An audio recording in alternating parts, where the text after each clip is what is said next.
Les saludo cordialmente, mis queridos hermanos y hermanas, apreciados amigos. Es un placer dirigirme a ustedes en este hermoso día de sábado, esperando que el mensaje de la palabra del Señor sea de consuelo y de fortaleza para nuestro diario caminar con el Señor Jesucristo.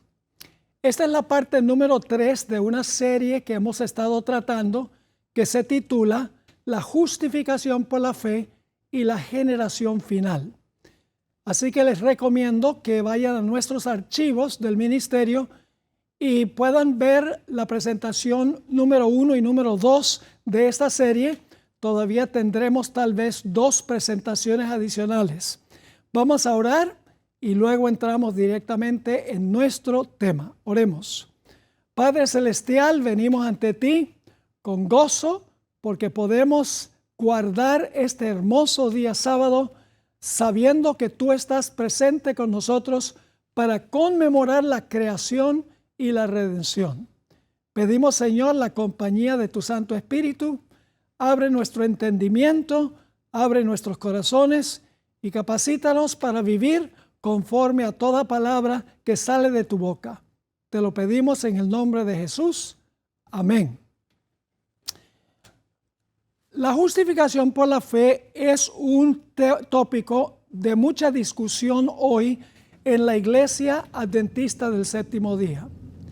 Siempre hay un peligro de que demos un énfasis desmesurado sobre la justificación a exclusión de la santificación. Dios no quiere solamente justificarnos, no solamente quiere acreditarnos la justicia de Cristo cuando nos arrepentimos, confesamos nuestros pecados y tenemos fe en Jesús. Dios también quiere, en el momento cuando nos imputa la justicia de Cristo, también quiere darnos el Espíritu Santo para vencer en nuestra vida y desarrollar un carácter semejante al de Cristo Jesús. En el libro Maranata, página 223, la sierva del Señor ha lanzado el desafío que existe para cada cristiano de hoy en día. Los que estamos viviendo creemos en los últimos momentos de la historia. La cita dice así: por su perfecta obediencia ha hecho posible, Jesús ha hecho posible que todo ser humano obedezca los mandamientos de Dios. Y luego la hermana White da el secreto. Cuando nos sometemos a Cristo, esa es la clave, cuando nos sometemos a Cristo, el corazón se une con su corazón, la voluntad se fusiona con su voluntad, la mente llega a ser una con su mente, los pensamientos se sujetan a Él, vivimos su vida. Esto es lo que significa estar vestidos con el manto de su justicia. Entonces, cuando el Señor nos contempla, Él ve no el vestido de hojas de higuera, que significa las obras de nuestra justicia, no la desnudez y la deformidad del pecado, sino su propio manto de justicia, que es la perfecta obediencia a la ley de Jehová. Estamos viviendo su vida según esta definición. Así que cuando nos sometemos a Jesús, el corazón se une con su corazón, la voluntad se fusiona con su voluntad, la mente llega a ser una con su mente, los pensamientos se sujetan a Él y vivimos su vida. La hermana White no hubiera escrito esto si no fuera posible. Lo que pasa es que muchas veces no nos sometemos a Cristo Jesús. Noten que la hermana White aquí relaciona el manto de justicia con un carácter semejante al de Jesús. Es decir, no solo espera Dios que tengamos la justicia imputada de Cristo, acreditada, sino que Dios espera que nosotros, por la gracia y el poder del Espíritu Santo, vivamos una vida santificada.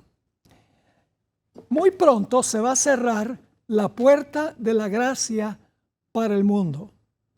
Ese evento se describe en Apocalipsis 22 y el versículo 11. Quiero leer ese versículo ahora sobre el cierre de la puerta de la gracia. Cuando se cierra la puerta, todos los casos están decididos, para vida o para muerte. Los impíos seguirán siendo impíos y los justos y santos seguirán siendo justos y santos. Dice así el versículo: el que es injusto, sea injusto todavía. Y el que es inmundo, sea inmundo todavía. Y el que es justo, practique la justicia todavía. Y el que es santo, santifíquese todavía.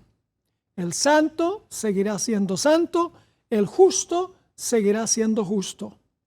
El injusto seguirá siendo injusto y el inmundo seguirá siendo inmundo. Se cierra la puerta de la gracia. Todo caso decidido, los caracteres de los justos y de los injustos fijados para siempre. Ha habido mucho debate en la iglesia adventista sobre el mensaje de Minneapolis en 1888 por dos pastores, Jones y Waggoner. Uno dice una cosa, el otro dice otra cosa en cuanto al mensaje de 1888. Ese mensaje, mis queridos amigos y hermanos, no es complicado, es muy sencillo. Hay una cita de la hermana White que lo resume absolutamente todo. Se encuentra en el libro Testimonios para los Ministros, página 89. Testimonios para los Ministros, página 89. Aquí ella resume el meollo del mensaje de justificación por la fe de Jones y Waggoner. Dice así: el Señor en su gran misericordia envió un muy precioso mensaje a su pueblo por medio de los pastores Waggoner y Jones. Este mensaje había de presentar en forma más prominente al mundo al Salvador levantado, el sacrificio por los pecados del mundo entero. Presentaba la justificación por la fe en el garante, es decir, el que está en nuestro lugar, el que toma nuestro lugar. Nuevamente, presentaba la justificación por la fe en el garante. Invitaba al pueblo a recibir la justicia de Cristo.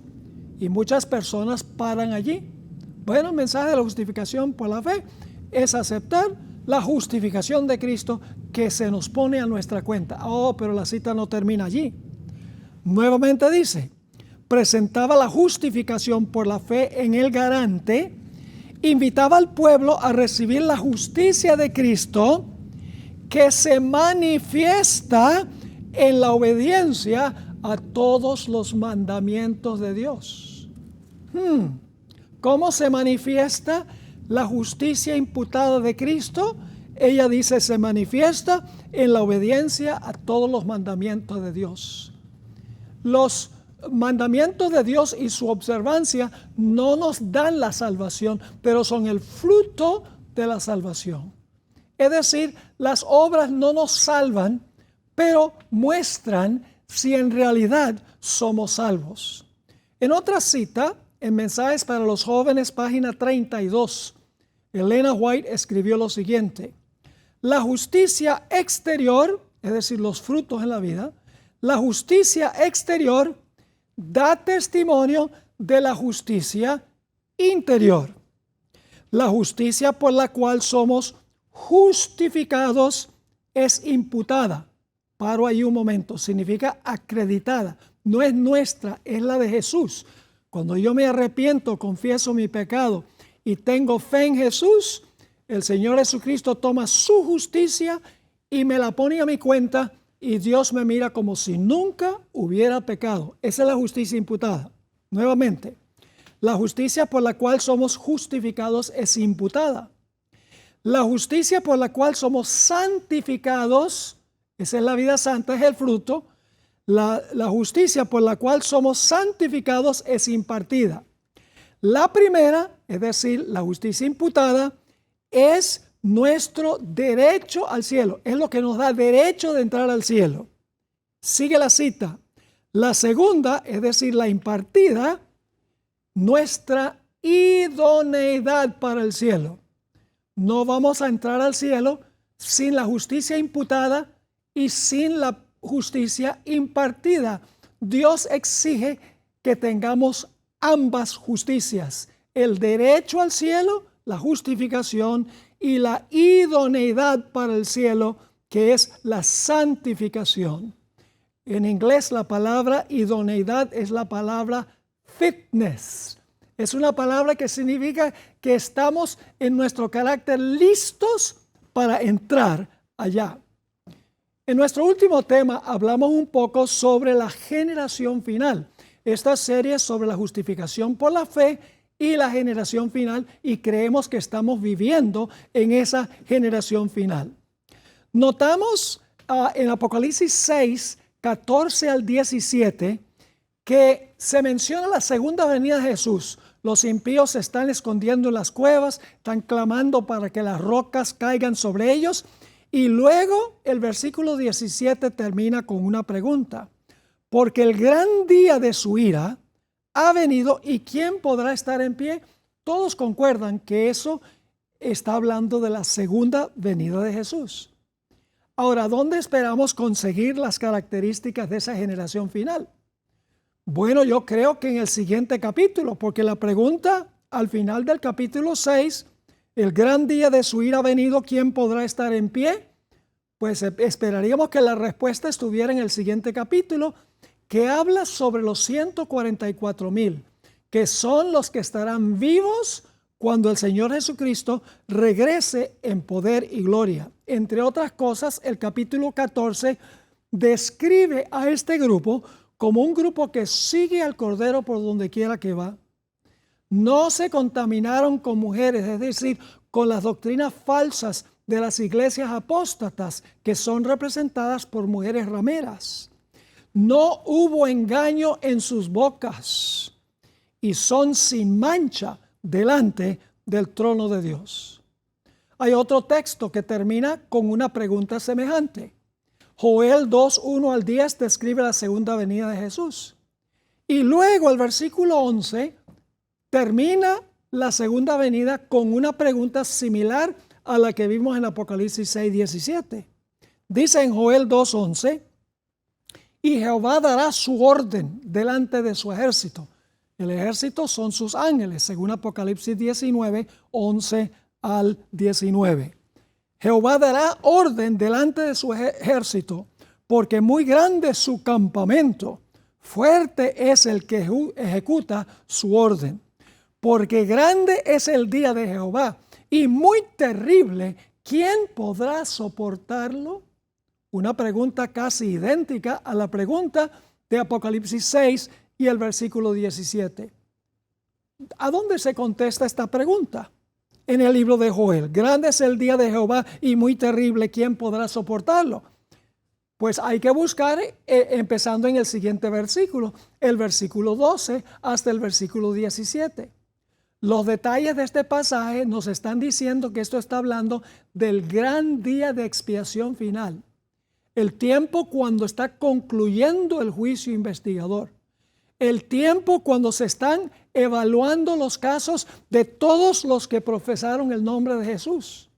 Y en esos versículos se dan las características o la conducta que deben tener aquellos que viven en este día de expiación final. En primer lugar, se le llama al pueblo de Dios a retornar a Dios con ayuno, con llanto y con lamento, rasgando el corazón, no los vestidos, proclamando un ayuno, convocando una asamblea, santificando la reunión. Inclusive los ministros deben llorar entre la entrada y el altar, pidiendo que Dios libre a su pueblo. Hay otros pasajes que terminan con la misma pregunta, y esto es repaso de lo que estudiamos la vez pasada. El Salmo 15 dice: Jehová, ¿quién habitará en tu tabernáculo? ¿Quién morará en tu monte santo, que es Sión? Los 144,000 están parados sobre el monte de Sión. ¿Dónde esperaríamos conseguir la respuesta a esas preguntas? ¿Quién habitará en tu tabernáculo? ¿Quién morará en tu monte santo? Pues el versículo que sigue tiene la respuesta, versículo 2. Y fíjese cómo se enfatiza la conducta. Estas personas, no cabe duda, tienen la justicia imputada de Cristo Jesús. Reconocen que ellos no se pueden salvar por sus méritos, no se pueden salvar por sus obras, no pueden vivir una vida santa sin el Espíritu Santo. Ellos reconocen que toda la honra y la gloria pertenece a Dios. Pero fíjense el fruto o el resultado en su vida. Aquí viene la respuesta. El que anda en integridad, cuando la palabra andar o caminar se usa en un sentido figurativo en la Biblia, quiere decir la conducta. El que dice estar en Jesús debe andar como Él anduvo. Primera de Juan 2 y el versículo 6. Así que dice, el que anda en integridad y hace justicia, habla verdad en su corazón. El que no calumnia con su lengua, ni hace mal a su prójimo, ni admite reproche alguno contra su vecino. Aquel a cuyos ojos es el vil es menospreciado, pero honra a los que temen a Jehová. El que aún jurando en daño suyo, no por eso cambia. Quien su dinero no dio a usura, ni contra el inocente admitió cohecho. Y ahora la conclusión conecta con Apocalipsis, el capítulo 6. Recuerdan que el capítulo 6, 17 dice, ¿quién podrá estar en pie? Es decir, ¿quién no va a caer? Este pasaje termina, el Salmo 15, diciendo, el que hace, no el que cree, el que hace estas cosas no resbalará jamás. Es decir, no va a caer. Isaías 33, 14 al 16 tiene también el mismo concepto de una persona que está en el Señor, ha tenido la justicia imputada de Jesús, la ha recibido gratuitamente por gracia, pero su conducta manifiesta el fruto. Vamos a leer Isaías 33, 14 al 16. Los pecadores se asombraron en Sión. Espanto sobrecogió a los hipócritas. Y luego viene dos preguntas. ¿Quién de nosotros morará con el fuego consumidor? ¿Quién es el fuego consumidor? El fuego consumidor es Dios. Lo dice Hebreos el capítulo 12. Dios es como un fuego consumidor. Así que dice, ¿quién de nosotros morará con el fuego consumidor? ¿Quién de nosotros habitará con las llamas eternas? Que es una ilustración que representa a Dios. Fíjense que se enfatiza como respuesta la conducta, porque la conducta es el fruto de la justificación por la fe.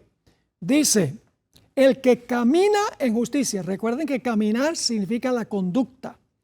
El que camina en justicia y habla lo recto, el que aborrece la ganancia de violencias, el que sacude sus manos para no recibir cohecho, mordidas, el que tapa sus oídos para no oír propuestas sanguinarias, el que cierra sus ojos para no ver cosa mala. Este habitará en las alturas, fortaleza de roca será su lugar de refugio, se le dará su pan y sus aguas serán seguras. Es una referencia que se encuentra en Apocalipsis 7, que habla de esa gran muchedumbre que nadie puede contar, que está finalmente delante del trono de Dios. Otro pasaje que habla sobre la generación final, que comienza con preguntas, es el Salmo 24, versículo 3 al 6. ¿Quién subirá al monte de Jehová? Recuerden que los 144,000 suben y están parados sobre el monte de Sión.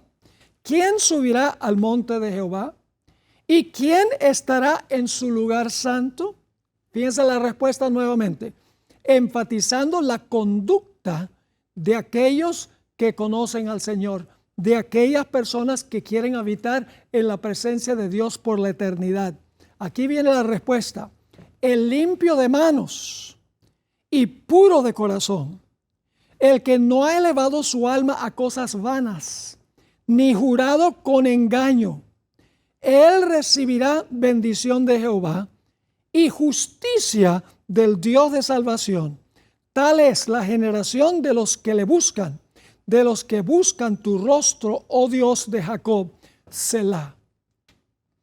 Así que, mis queridos hermanos y amigos, cuando hablamos de la justificación por la fe, hablamos sobre la justificación que se manifiesta en la santificación. Dios no justifica a nadie a quien no puede santificar, a una persona que no quiere santidad, que solo quiere la justicia imputada de Cristo Jesús. El que en verdad ama a Jesús, se arrepiente del pecado, el Señor Jesucristo le acredita su justicia y en gratitud la persona vive en armonía con los mandamientos de Dios. Ahora quiero leerles una cita muy interesante en Mensajes Selectos, tomo 1, página 437. Mensajes Selectos, tomo 1, página 437. Aquí la hermana White dice algo un tanto extraño, por lo menos parece extraño cuando uno primero lo lee. Ya cuando uno reflexiona sobre la cita, uno se da cuenta de lo que ella está enseñando. Y nosotros vamos a estar estudiando esto en temas subsiguientes. Esa cita es corta y dice lo siguiente. La hermana White dice, varios me han escrito preguntándome si el mensaje de la justificación por la fe es el mensaje del tercer ángel. Y he contestado, es el mensaje del tercer ángel en verdad. En inglés dice in verity. De verdad, verdad, es lo que ella está diciendo. Noten que ella no dice que el mensaje de la justificación por la fe se parece al mensaje del tercer ángel o el mensaje del tercer ángel lo contiene. No, ella dice que el mensaje de justificación por la fe y el mensaje del tercer ángel son lo mismo, porque dice el mensaje de la justificación por la fe es el mensaje del tercer ángel. Ahora vamos a leer el mensaje del tercer ángel e inmediatamente nos vamos a preguntar, ¿pero qué tiene que ver el mensaje del tercer ángel con la justificación por la fe? Ni siquiera se menciona en el mensaje del tercer ángel la justificación por la fe. ¿Qué quiso decir Elena G. de White? Bueno, vamos a leer el mensaje del tercer ángel para que ustedes vean que lo que dice la hermana White es un tanto extraño y superficialmente podríamos concluir que no hay relación entre el mensaje de la justificación por la fe y el mensaje del tercer ángel. Ella dice son lo mismo. Nota lo que dice Apocalipsis 14, 9 al 12, el mensaje del tercer ángel. Y el tercer ángel los siguió, a los primeros dos, diciendo a gran voz, si alguno adora a la bestia y a su imagen y recibe la marca en su frente o en su mano, él también beberá del vino de la ira de Dios, que ha sido vaciado puro en el cáliz de su ira, y será atormentado con fuego y azufre delante de los santos ángeles y del Cordero. Y el humo de su tormento sube por los siglos de los siglos. Y no tienen reposo de día ni de noche los que adoran a la bestia y a su imagen, ni nadie que reciba la marca de su nombre. Ahora el versículo 12. Aquí está la paciencia de los santos, los que guardan los mandamientos de Dios y la fe de Jesús. Podríamos preguntarnos, ¿en qué sentido el mensaje del tercer ángel es el mensaje de la justificación por la fe? No pareciera que hubiera ninguna relación. ¿Qué tiene que ver la justificación por la fe con la bestia? ¿Qué tiene que ver con la imagen de la bestia? ¿Qué tiene que ver con la marca de la bestia?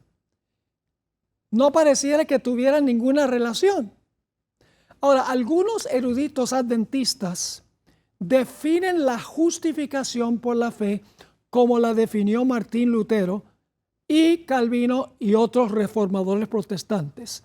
Dicen que la justificación por la fe es sencillamente la justicia imputada de Cristo Jesús. Es decir, tenemos fe y Cristo nos imputa o nos acredita su justicia.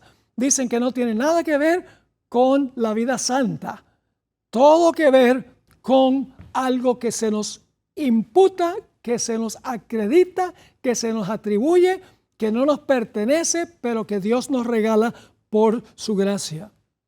Ahora, esta enseñanza tiene implicaciones muy serias, porque si la justificación por la fe es solo la justicia imputada de Cristo Jesús, entonces tenemos que concluir que Martín Lutero y Calvino y los otros reformadores enseñaron el mensaje del tercer ángel. Porque si la justificación por la fe es el mensaje del tercer ángel, y Martín Lutero predicó la justificación por la fe, es decir, la justicia imputada de Cristo, entonces quiere decir que Lutero y Calvino enseñaron el mensaje del tercer ángel. Pero sabemos que ellos ni siquiera entendían el mensaje del tercer ángel. Es decir, Martín Lutero no le gustaba mucho el libro de Apocalipsis. No escribió ningún comentario sobre Apocalipsis y tampoco sobre Santiago, porque Santiago habla mucho de la vida santificada, de las obras. Y Martín Lutero estaba luchando contra una iglesia que enseñaba que uno se salva por sus obras. Así que Lutero estaba luchando contra la idea de salvación por obras. Mientras Santiago estaba hablando a aquellos que decían que se podían salvar sin ninguna obra. Es decir, entre Santiago y Lutero había armonía. Lutero estaba enfatizando la justicia imputada y Santiago y Pablo estaban enseñando la justicia santificada. Ahora, quiero leerles otra cita que se encuentra en el Conflicto de los Siglos, página 356.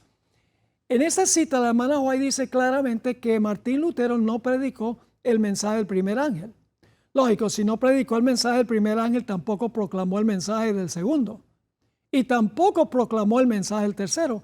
Lutero no entendía lo que es la bestia, lo que es la marca de la bestia, lo que es la imagen de la bestia. Eso se iba a entender cuando el pequeño libro de Daniel, capítulo 12 y el versículo 4, se desellara en el tiempo del fin. Se iba a entender que la bestia era el poder papal, que la marca de la bestia es el falso día de reposo, que la imagen de la bestia es cuando los Estados Unidos le presta el poder civil a Roma papal. Pero Lutero no entendió nada de eso, ninguno de los reformadores. La hermana White escribió en el Conflicto de los Siglos, página 356, las siguientes palabras. Semejante mensaje, el mensaje del primer ángel, jamás se predicó en los siglos pasados. San Pablo, como lo hemos visto, no lo predicó. Es el mensaje del juicio, el mensaje del primer ángel. Pablo, como lo hemos visto, no lo predicó. Predijo a sus hermanos la venida de Cristo para un porvenir muy lejano. Los reformadores no lo proclamaron tampoco. Martín Lutero fijó la fecha del juicio para cerca de 300 años después de su época. Pero desde 1798, el libro de Daniel ha sido desellado. La ciencia de las profecías ha aumentado y muchos han proclamado el solemne mensaje del juicio cercano. Ahora, quiero recalcar que la hermana White no dice que el mensaje del tercer ángel contiene la justificación por la fe. Dice, es el mensaje de la justificación por la fe. Ahora, para entender en qué sentido es el mensaje del tercer ángel, la justificación por la fe, necesitamos ver las tres características de los que serán fieles al final de la historia. Y estas características se encuentran en la conclusión del mensaje del tercer ángel. Vamos a leer esos versículos que hablan de estos tres componentes de los fieles que se mencionan en el mensaje del tercer ángel. En primer lugar dice, aquí está la paciencia de los santos. Ahora, en el idioma griego hay dos palabras que se traducen paciencia. Una es la palabra macrothumia, que es una paciencia, digamos, pasiva, a donde una persona sencillamente soporta lo que le viene. Pero la palabra que se usa aquí en el mensaje del tercer ángel, que se traduce paciencia en la Reina Valera del 60, en realidad se debe traducir perseverancia. Es la palabra griega hupomoné, significa perseverancia. Es la misma palabra que se usa en Mateo 24, a donde dice, el que perseverare hasta el fin, este será salvo. Job tuvo macrothumía, es decir, él soportó todos los males que le vinieron. Pero la palabra paciencia en Apocalipsis 14 significa una perseverancia donde la persona no se rinde. Y hasta cierto punto, Job también tuvo esa clase de paciencia. Dicho sea de paso, esto se ilustra en el episodio o la parábola de Jesús sobre la viuda que venía al juez. Y venía, y venía, y venía, y venía, y el juez no le daba lo que quería, no le respondía, no le hacía justicia, hasta que finalmente el juez dijo, esta mujer me molesta, viene y viene y viene pidiendo justicia, le voy a hacer justicia para quitármela de encima.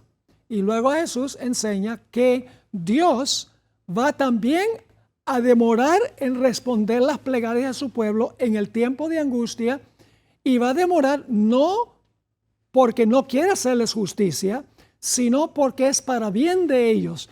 Y Dios al final le hará justicia a su pueblo, no para quitárselos de encima, sino porque los ama.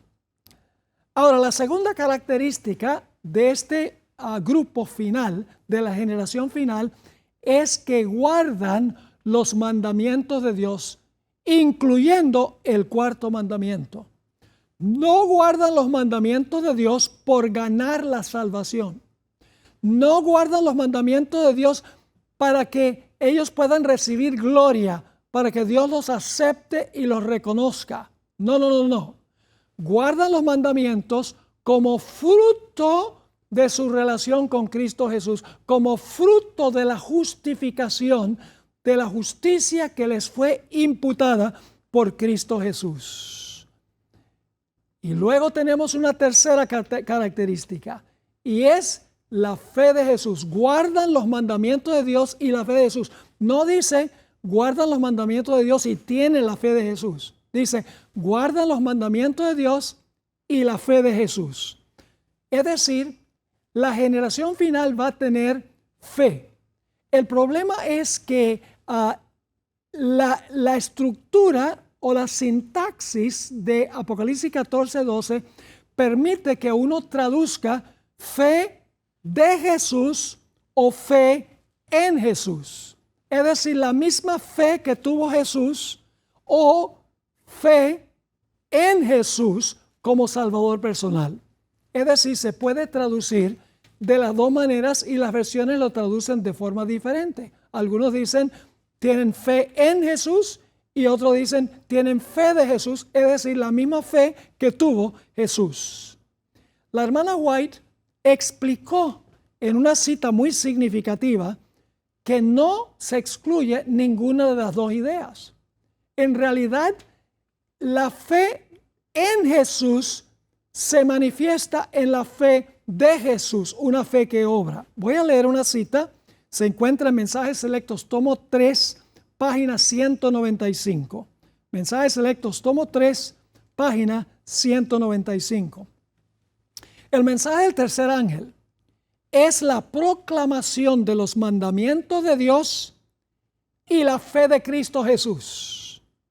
Se han proclamado los mandamientos de Dios, pero los adventistas del séptimo día no le han dado igual importancia a la proclamación de la fe de Jesús, haciendo que la ley y el evangelio vayan de la mano. La hermana White, por ahí, para el tiempo de 1888, fue crítica de la actitud de la feligresía de la iglesia, porque ella decía que ellos creían que se debía guardar la ley para ser salvos, pero habían ignorado el hecho de que ellos no podían guardar la ley para ganar méritos con Dios, sino que la observancia de la ley viene porque tenemos fe en Jesús, una fe que obra. Sigue la cita. Voy a ir hacia atrás un poco en la cita para el contexto. El mensaje del tercer ángel es la proclamación de los mandamientos de Dios y la fe de Cristo Jesús. Se han proclamado los mandamientos de Dios, pero los adventistas del séptimo día no le han dado igual importancia a la proclamación de la fe de Jesús, haciendo que la ley y el evangelio vayan de la mano. No hallo palabras para presentar este tema en toda su plenitud. La fe de Jesús, se habla de ella, pero no se ha comprendido. ¿Qué es la fe de Jesús? ¿Que pertenece al mensaje del tercer ángel? Jesús es el que cargó nuestros pecados para que pudiera llegar a ser el Salvador que perdona el pecado. Fíjese, cargó los pecados para que nos pueda salvar del pecado. Sigue la cita. A Él se le trató como nosotros merecemos ser tratados. Vino a nuestro mundo y tomó nuestros pecados para que nosotros pudiéramos llevar su justicia. Y la fe en la capacidad de Cristo para salvarnos en forma amplia, completa y total es la fe de Jesús. Es decir, no debemos poner la ley y el evangelio en contradicción. Nosotros en primer lugar predicamos el evangelio de la gracia de Dios, que Cristo vivió la vida que nosotros debemos vivir, que Jesús sufrió la pena de muerte que nosotros debemos sufrir, y que si nosotros venimos a Cristo Jesús arrepentidos, confesando nuestros pecados y teniendo fe y confianza en Él, Él va a tomar su justicia perfecta y nos la va a poner a nuestra cuenta. Va a tomar el manto que Él tejió con su vida perfecta y nos va a colocar ese manto. Y la carga de pecado que nosotros teníamos nos la va a quitar y nos va a imputar o acreditar su justicia. Esa es la fe de Jesús. Pero fíjese que el mensaje del tercer ángel también dice que guardan los mandamientos de Dios. No los guardan para salvación, sino los guardan porque han recibido la justicia imputada de Cristo Jesús. No hay contradicción entre la justificación y la santificación. Uno es la raíz de la salvación y la santificación es el fruto de la salvación. Si no hay fruto, es porque la raíz tiene problemas serios. Ahora, nosotros podríamos entonces decir que el pueblo de Dios debe tener fe en Jesús, confiar en sus méritos, pero también debe tener la fe de Jesús. Cuando venga la prueba sobre la bestia, su imagen y su marca, van a necesitar tener la misma fe, confianza que tuvo Cristo Jesús en su Padre cuando el Señor Jesucristo pasó por su tiempo de angustia en el Getsemaní y en la cruz. Así que la expresión fe de Jesús se podría traducir fe en Jesús, pero también se puede traducir la fe de Jesús, la fe que tuvo Jesús. La misma calidad de fe que tuvo Jesús en su Padre cuando pasó por el tiempo de angustia. Estaba cargando los pecados del mundo, no solamente unos pocos, los pecados del mundo. Y él temía que el pecado, la carga de pecado que estaba cargando era tan grande que su padre no lo podía aceptar, que su padre iba a derramar sobre él su ira, que nunca más iba a ver el rostro de su padre. Entonces, ¿por qué venció Jesús? Si él se sentía que no iba a ver más a su padre, Satanás torturaba su corazón de que iba a quedar separado para siempre del Padre, no iba a ver más allá de los portales del sepulcro. ¿Qué es lo que sostuvo a Jesús para tener esa fe tan grande en su Padre? Vamos a leer una cita un tanto larga, pero profunda, sobre el tiempo de angustia de Jesús en el huerto del Getsemaní y en la cruz. Dice así: sobre Cristo, como sustituto y garante nuestro, fue puesta la iniquidad de todos nosotros. Fue contado por transgresor. a fin de que pudiese redimirnos de la condenación de la ley. La culpabilidad de cada descendiente de Adán abrumó su corazón.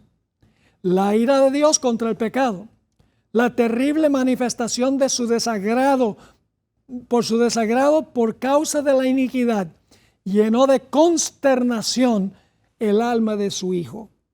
Toda su vida, Cristo había estado proclamando a un mundo caído las buenas nuevas de la misericordia y el amor perdonador del Padre.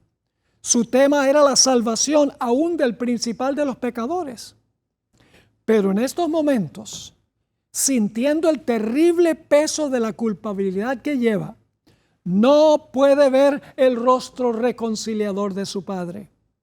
Al sentir al Salvador de que de él se retraía el semblante divino, en esta hora de suprema angustia, atravesó su corazón un pesar que nunca podrá comprender plenamente el hombre. Tan grande fue esa agonía que apenas le dejaba sentir el dolor físico. Dicho sea de paso, esta cita está en El Deseado de Todas las Gentes, página 753. La cita continúa. Con fieras tentaciones, Satanás torturaba el corazón de Jesús. El Salvador no podía ver a través de los portales de la tumba. La esperanza no le presentaba su salida del sepulcro como vencedor, ni le hablaba de la aceptación de su sacrificio por el Padre. Temía que el pecado fuese tan ofensivo para Dios que su separación resultase eterna. ¡Wow! ¡Qué tremendo! Sintió la angustia que el pecador sentirá cuando la misericordia no interceda más por la raza culpable. El sentido del pecado que atraía la ira del Padre sobre él como sustituto del hombre fue lo que hizo tan amarga la copa que bebía el Hijo de Dios y quebró su corazón. Yo pregunto, ¿necesitaba Jesús una fe inquebrantable en su Padre para poder perseverar en su tiempo de angustia? Lógicamente que sí. Tenía que tener fe en su Padre y tenía que tener la confianza de su Padre en su tiempo de crisis. ¿Qué sostuvo a Jesús en este tiempo de angustia? Satanás estaba procurando sacudir la fe de Jesús, diciéndole, los pecados que estás cargando son demasiado grandes, son demasiado pesados. Tu Padre no te va a aceptar por cargar todos esos pecados. Mejor te vas en este momento. ¿Qué sostuvo a Jesús si él no podía ver más allá de los portales del sepulcro? ¿Qué sostuvo a Jesús si él no podía sentir la presencia del Padre? Dicho sea de paso, Jesús se sintió mucho como se sentirán los fieles que pasen por el tiempo de angustia final. Lean el último capítulo del libro, en el conflicto de los siglos, que se titula El tiempo de angustia. Ella dice que los fieles sentirán que los pecados que ellos han cometido son demasiado grandes. Satanás los va a torturar con la idea de que Dios no los puede aceptar, porque los pecados que han cometido han creado división entre ellos y Dios. Pero ellos tendrán fe en Jesús y tendrán la fe que tuvo Jesús. Las ideas no son contradictorias, son complementarias. La hermana Huella escribió sobre lo que sostuvo a Jesús. El Deseo de Todas las Gentes, página 756. La sierva del Señor escribió qué es lo que mantuvo a Jesús fiel aun cuando sentía que el pecado era demasiado grande, que estaba cargando, que no iba a ver más el rostro de su Padre. Dice el Deseado de Todas las Gentes 7:56, entre las terribles tinieblas, aparentemente abandonado de Dios, Cristo había apurado las últimas heces de la copa de la desgracia humana. En esas terribles horas, ahora fíjense cuál fue el secreto. En esas terribles horas había confiado en la evidencia que antes recibiera de que era aceptado de su Padre. Como los que van a pasar por el tiempo de angustia.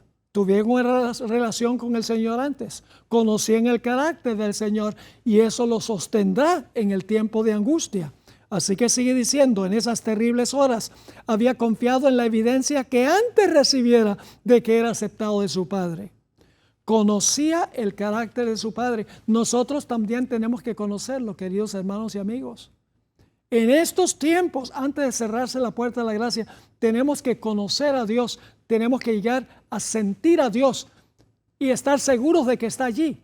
En las pequeñas tribulaciones de ahora, estamos practicando para la gran prueba al final de la historia. Así que sigue diciendo, comprendía la justicia del Padre, su misericordia y su gran amor. Por la fe. ¿Por la fe en quién? En su Padre. Como en el tiempo de angustia tendremos fe en Jesús y la fe de Jesús.